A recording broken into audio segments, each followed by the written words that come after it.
अस्सलामुअलैकुम जी, की हाल चाल ने सारे सज्जनों के। अज गल करते हैं जी पाकिस्तान दे विच अपने पंजाब दे विच निज़ामे तलीम के बारे।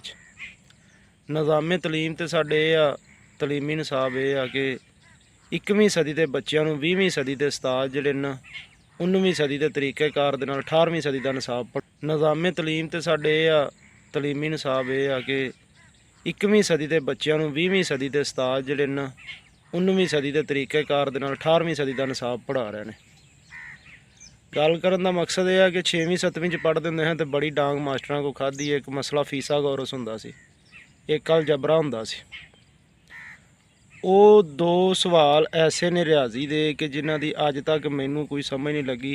उदों उस्ताद आंदे हुंदे सी, साडे उस्ताद भी भोले सी कि अगां अमली जिंदगी दे विच तुहाडे काम आउणगे जी।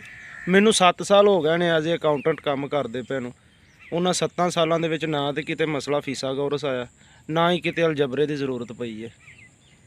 हाँ, जदों किते ज़हन चों गल आ जाती है ना तो वह मास्टरां दीयां सोटियां जरूर चेते आउंदियां, जिहड़ी एक उन्हां तूत दी लम्मी सारी सोटी बनवाई हुंदी सी। ते जिन्हों नहीं आना उन्हें आना चल भी डंड पोजीशन हो जा। ਉਂਝ तो कभी असीं डंड मारे नहीं, जो डांग वरनी हुंदी सी उदों डंड पोजीशन हो जा। उतों थड़ा सोटियां आउंदियां सी 5-7। दुख उन्हां सोटियां दा नहीं, दुख इस गल दा हुंदा सी बाद च बह भी नहीं सी हुंदा डेस्कां बेंचां ते कुर्सियां ते बैठा ही नहीं सी जांदा। ये जिहड़ा ना पंजाब दे विच साडे सरकारी ते प्राइवेट स्कूलों का जिहड़ा निसाब है सिलेबस है वो ही सेम नहीं हैगा। प्राइवेट स्कूलों वाले होर सिखाई जाते हैं, गौरमेंट स्कूलों वाले होर सिखाई जाते हैं। गौरमेंट स्कूल का जे कोई बाल तरक्की करता, न्याणा तरक्की करता ना, जो घर वाले आते हैं भी ये चंगा पढ़ता, इनू प्राइवेट स्कूल दाखिल करा दो। उतों चौथी चों आउंदा इत्थे आके फिर उन्होंने नर्सरी च कर देंदे ने। हुण उधर चढ़ते पंजाब दे विच पंजाबी उन्हां दा लाजमी मजमून है। तो साडे की हिसाब है जी, साडे 9वीं दे विच जाके पंजाबी आउंदा, वो भी इख्तियारी मजमून। जो इख्तियारी मजमून आउंदा वो 100 चों 5 क बच्चे रखते हैं पंजाबी, उन्हां 5 नूं भी सुरना लिखनी नहीं आउंदी। पंजाबी दा साडे स्कूलों दे विच स्पैशल टीचर ही कोई नहीं हैगा। जिवें एक उर्दू टीचर भर्ती होया हुंदा, एक इंग्लिश टीचर भर्ती होया हुंदा, फिजिक्स दा, मैथ दा, कैमिस्ट्री दा टीचर वो लैदा उन्हां दे नावां दे नाल मैंशन कीता हुंदा कि फलां सबजैक्ट दे टीचर ने। इस तरह साडे स्कूलों दे विच पंजाबी दा कोई स्पैशल उस्ताद ही नहीं हैगा।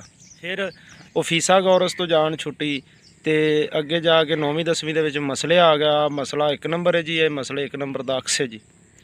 उस तो जान छुट्टी अगे एक गोरे की लव स्टोरी सी मिस्टर चिप्स की ते कैथरीन की, वो साडे सिरे थप दी FA दे विच